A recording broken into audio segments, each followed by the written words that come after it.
This channel does not promote any violent, harmful, or illegal activities. All content provided by this channel is meant for an educational purpose only.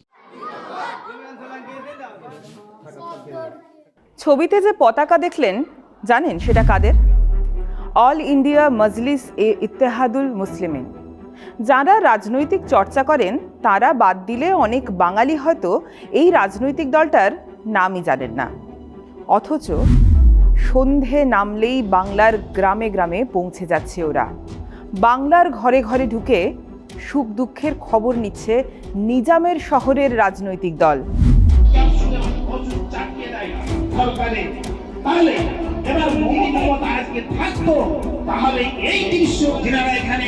আমাদের বড় president Golam Rabbani সাহেব এর সম্পর্কে তিনাকে বলার জন্য কিছুক্ষণ সময় দেওয়া হবে। ভোটের আগে কোন খেলা ঘোরাতে আসরে নামলো মিম? প্রশ্ন উঠছে রাজনৈতিক মহলে। উত্তর খুঁজব আমরা দ্য ব্রিফিং রুমে। আমি আছি তন্নিষ্ঠা। স্বাধীনতার আগে তৈরি হওয়া মজলিস এ ইত্তেহাদুল মুসলিমিনের নামের সঙ্গে পরবর্তীতে জুড়ে যায় অল ইন্ডিয়া। দীর্ঘদিনের রাজনৈতিক উপস্থিতি থাকলেও সাংসদের সংখ্যা বর্তমানে মাত্র 1। তবে সেই 2004 থেকে পরপর 5 বারের লোকসভা ভোটে আসাদুদ্দিন ওয়েসিকে হারাতে পারেনি কোনো দল। হায়দ্রাবাদের বাইরে দলের বিশেষ কোনো প্রাসঙ্গিকতা এতদিন ছিল না। তবে সময় বদলাচ্ছে, ক্রমশ ডালপালা ছড়াচ্ছে মিম। তেলেঙ্গানা, কর্ণাটক, মহারাষ্ট্র পেরিয়ে পৌঁছে গিয়েছে একেবারে বাংলার সীমান্তে। সদ্য শেষ হওয়া বিহার বিধানসভা নির্বাচনে 5টি আসনে জয়ী হয়েছে ওয়েসির দল। কেন্দ্রগুলি হল আমোর, কোচাধামন, বাহাদুরগঞ্জ, জকিহাট ও বাইসি। বিহারের পূর্ণিয়া ও কিষানগঞ্জের এই 5 আসনে জয়ী হয়েছে মিম। ম্যাপটা যদি একটু ভালো করে দেখেন তাহলেই বুঝতে পারবেন এই পূর্ণিয়া বা কিষানগঞ্জের দূরত্ব বাংলার ইসলামপুর, রায়গঞ্জ বা কালিয়াগঞ্জের থেকে খুব একটা বেশি নয়। 2015 সালে বিহারে মাত্র 1টা আসন দিয়ে যাত্রা শুরু করেছিল মিম। তারপর পরপর 2 বিধানসভা নির্বাচনে 5টি করে আসন পেয়ে ওয়েসির দল কিন্তু চমকে দিয়েছে অনেককেই। এবারের ভোটে রীতিমতো চ্যালেঞ্জের মুখে ফেলে দিয়েছে কংগ্রেসকে, পিছনে ফেলে দিয়েছে প্রশান্ত কিশোরের দলকেও। বিহারের এই সাফল্যের পরই কি ওয়েসির লক্ষ্য বাংলা? না, চিত্রটা কিন্তু বলে দিচ্ছে অনেক আগে থেকেই বাংলায় সংগঠন তৈরির চেষ্টা করছে মিম। একেবারে নিচু স্তর থেকে সংগঠন তৈরিতে কোমর বেঁধে নেমে পড়েছে তারা। তৈরি হচ্ছে বুথ ভিত্তিক সংগঠন। এবার একটু পিছনে ফিরে যাই। 2021 বিধানসভা ভোটের আগে, অর্থাৎ বাংলার বিধানসভা ভোটের আগে ফুরফুরা শরীফে হাজির হয়েছিলেন আসাদুদ্দিন ওয়াইসি। সেই সময় তার সঙ্গে কথা হয়েছিল ফুরফুরা শরীফের অন্যতম পীরজাদা আব্বাস সিদ্দিকীর সঙ্গে। সেই সময় মমতা বন্দ্যোপাধ্যায়ও খোদ সন্দেহ প্রকাশ করেছিলেন। তিনি বলেছিলেন হায়দ্রাবাদের দলটা মুসলিম ভোট কাটবে, কিন্তু বঙ্গের ভোটে সেবারে বিশেষ দাঁত ফোটাতে পারেনি মিম। তলে তলে সংগঠন তৈরির কথা অবশ্য কান পাতলে শোনা যায়। আর এবার একেবারে নতুন রণকৌশল। রাতের অন্ধকার নামলেই পাড়ায় পাড়ায় হাজির হচ্ছে মিম। চায়ের দোকানে বেঞ্চ পেতে বসে যাচ্ছে। সংখ্যালঘু পরিবারগুলোকে বোঝানো হচ্ছে কিভাবে তৃণমূল সংখ্যালঘুদের তেজপাতার মতো ব্যবহার করছে। 40% মুসলিমের সঙ্গে 40% সংখ্যালঘুদের সঙ্গে এটা বেইমানি করেছেন, গাদ্দারি করেছেন। দায়ী মুখ্যমন্ত্রী মমতা ব্যানার্জি। তবে এই সব কথাবার্তায় কি কোনো কাজ হচ্ছে? কোনো প্রভাব কি পড়ছে? সেটা সময় বলবে। কিন্তু এখন যেটা দেখা যাচ্ছে সেটা হলো যোগদানের বহর রীতিমতো বেড়ে গিয়েছে।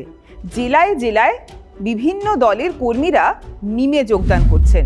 সম্প্রতি মুর্শিদাবাদের রঘুনাথগঞ্জের সেকেন্দ্রা এলাকায় তৃণমূল ছেড়ে বহু কর্মীকে মিমে যোগ দিতে দেখা যায়। তাদের হাতে দলীয় পতাকা তুলে দেয় সেখানকার স্থানীয় নেতৃত্ব। একই ছবি দেখা যায় দক্ষিণ দিনাজপুরের কুমারগঞ্জ বিধানসভা এলাকায়।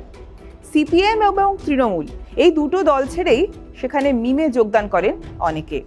মিমের জেলা সহসভাপতি মোহাম্মদ জালাল সরকার, ব্লক সভাপতি মাহবুব মিয়া সহ অনেকেই সেখানে উপস্থিত ছিলেন। মালদহেও বাদ নেই। সেখানেও একই ছবি, শুধুমাত্র চাঁচলেই ৩০০-র বেশি তৃণমূল কর্মী মিমে যোগ দিয়েছেন। রতুয়া, হরিশ্চন্দ্রপুর, মালতীপুর এই সমস্ত এলাকাগুলোয় সব মিলিয়ে ১,০০০-এর বেশি কর্মী মিমে যোগ দিয়েছেন। কর্মী সংখ্যা সেই অর্থে বেশি না হলেও মিমের উপস্থিতি যে বেশ প্রকট সেটা কিন্তু খোদ তৃণমূল সুপ্রিমোর কথাতেই স্পষ্ট হয়ে যাচ্ছে। এখানে বিজেপি, সিপিএম, কংগ্রেস আর একটা নতুন মুসলিমদের পার্টি হয়েছে, যেমন ওখানে মিম করে বেড়াচ্ছিল হায়দ্রাবাদে। এদের কাজ হচ্ছে বিজেপির থেকে টাকা নিয়ে সংখ্যালঘু ভোটকে ভাগ করে দেওয়া, যাতে তৃণমূল জিততে না পারে। এবার আসি লাভ ক্ষতির হিসেবে। বিহারের সীমাঞ্চলে মূলত মুসলিম অধ্যুষিত আসনগুলিতেই সাফল্য পেয়েছে মিম। কারণ ওয়েসির জনপ্রিয়তার অন্যতম কারণ হলো তিনি সংসদে সংখ্যালঘুদের কথা বলেন। 2011-র সেন্সাস অনুযায়ী পশ্চিমবঙ্গে মুসলিম জনসংখ্যা 28%। বর্তমানে সেটা প্রায় 30%-এর আশেপাশে। রাজনৈতিক বিশ্লেষকরা মনে করেন এই সংখ্যালঘু ভোটারদের বেশিরভাগ ভোটই যায় বর্তমান শাসক দল তৃণমূলের ঝুলিতে। 21-এর ভোটে আসরে নেমেছিল আইএসএফ, কিন্তু নির্দিষ্ট একটি আসন বাদে বাকি রাজ্যে তারা খুব বেশি প্রভাব ফেলতে পারেনি। 24-এর লোকসভা ভোটেও তাদের উপস্থিতি খুব একটা উজ্জ্বল নয় বা খুব একটা উল্লেখযোগ্য নয়। কিন্তু মিম যেভাবে জেলায় জেলায় সংগঠন বাড়াচ্ছে তাতে ভোট অঙ্কের হিসেব গুলিয়ে যেতে পারে, এমনটা কিন্তু মনে করছেন অনেকেই। মনে করিয়ে দিই, গত পঞ্চায়েত নির্বাচনে অর্থাৎ 2023-এর পঞ্চায়েত নির্বাচনে মুর্শিদাবাদের লালগোলার সীতেশনগরে মিমের এক প্রার্থী জয়ী হন। তিনি এখনো মিমেই রয়েছেন। মালদহ ও মুর্শিদাবাদের সবকটি বিধানসভা আসনেই এবারে প্রার্থী দেবেন বলে জানিয়ে দিয়েছে মিম। 21-এর ফলাফলের দিকে তাকালে দেখব মালদহের যে বিধানসভা আসনগুলি রয়েছে তার মধ্যে তৃণমূল পেয়েছিল 8টি আসন আর বিজেপি পেয়েছিল 4টি আসন। কিন্তু সেই ভোটের ঠিক বছর তিনেক পর অর্থাৎ গত 2024-এর লোকসভা নির্বাচনে কিন্তু হিসেব অনেকটাই উল্টে যায়। সেই ভোটে দেখা যায় 6টি আসনে লিড পায় বিজেপি আর 6টি আসনে কংগ্রেস। এখান থেকেই প্রশ্ন উঠতে শুরু করে, তৃণমূলের জমি কি সরছে মালদহে? আর সেই ফাঁকে কি ঢুকে পড়তে চাইছে মিম? শোনা যাচ্ছে এবার এই 12টি আসনেই অর্থাৎ মালদহের সবকটি আসনেই প্রার্থী দেবে মিম, এবং এর মধ্যে 7টি আসন যেগুলো মুসলিম অধ্যুষিত বলে পরিচিত সেগুলোতে বিশেষ নজর দেওয়া হচ্ছে এই দলের পক্ষ থেকে। উনি আমাদেরকে প্রতিশ্রুতি দিয়েছেন, কিন্তু কোনোটা প্রতিশ্রুতি রক্ষা করেননি। কিচ্ছু হয়নি, মমতা বন্দ্যোপাধ্যায় কিচ্ছুই করেননি। সম্পূর্ণ ধোকার ভিতরে রেখেছে মুসলিম সম্প্রদায়ের সাথে পুরো বাংলাকে। ওয়াকফ নিয়ে ওয়াকফ মেনে নিয়েছে, সবই মেনে নিয়েছে, মুসলিমদেরকে বোকা বানিয়েছে, আমাদের সাথে ধোকা দিয়েছেন।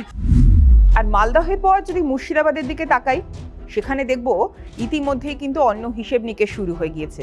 কারণ সব ঠিক থাকলে 10-12 দিনের মধ্যেই দল ঘোষণা করবেন হুমায়ুন কবির। রাজ্যের সংখ্যালঘু অধ্যুষিত সব আসনে প্রার্থী দেবেন বলে জানিয়ে দিয়েছেন তিনি। তার মুখেও শোনা যাচ্ছে হায়দ্রাবাদের সাংসদের নাম।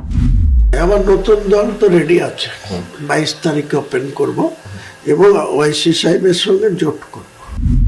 তবে শুধু এক হুমায়ুন কবির নয়, জেবরার বিধায়ক হুমায়ুন কবিরের মুখেও হঠাৎ ওয়েসির প্রশংসা। আসার দিন ওয়াইসিকে আমি দেখেছি বা ওনার স্পিচ আমি শুনেছি, তিনি যে ডেমোক্রেটিক পারসন, কিন্তু এটা আদ্যবান্ত একটা মুসলিম অর্গানাইজেশন।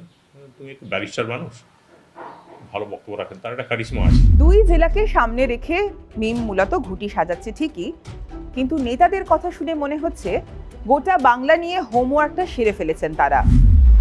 আমরা প্রত্যেকটা বিধানসভায় আমরা ক্যান্ডিডেট দিচ্ছি, এআইএমআইএম ক্যান্ডিডেট থাকছে, আমরা লড়াই করব বাঘের সঙ্গে বাঘ হয়ে। আর আপনার ষড়যন্ত্র মানুষের সঙ্গে ষড়যন্ত্র করে, লাঠির সঙ্গে লাঠি হয়ে। আগামী দিন রাজ্যে খাস করে মুর্শিদাবাদে তৃণমূলের কোনো জায়গা থাকবে না, তৃণমূল জিরো হবে। আর মুর্শিদাবাদে, মালদহ, বীরভূমে মিম শক্তিশালী দল হয়ে উঠে আসবে। তৃণমূল যতই বলুক জিতবে তারাই। দিনের বেলা স্বপ্ন দেখা ভালো, রাত্রিবেলাও স্বপ্ন দেখা ভালো।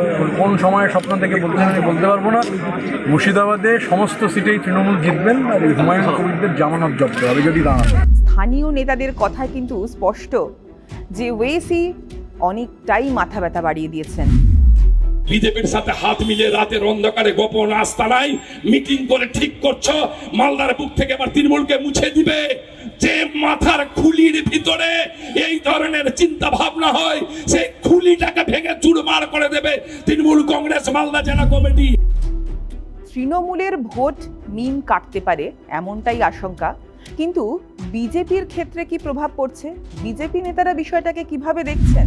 পশ্চিমবঙ্গের রাজনীতি হিন্দু মুসলমানের বিভাজনের রাজনীতি নয়, এবছরের রাজনীতির গতিমুখ নির্ধারিত। এবারে নির্বাচন তৃণমূলের বিষয়। বিভাজন, মেরুকরণ শব্দগুলো কি বাংলার রাজনীতির সঙ্গে আরো বেশি করে জুড়ে যাচ্ছে? 21-এর থেকে কি অনেকটাই আলাদা অঙ্ক কষতে হবে 26-এর ভোটে?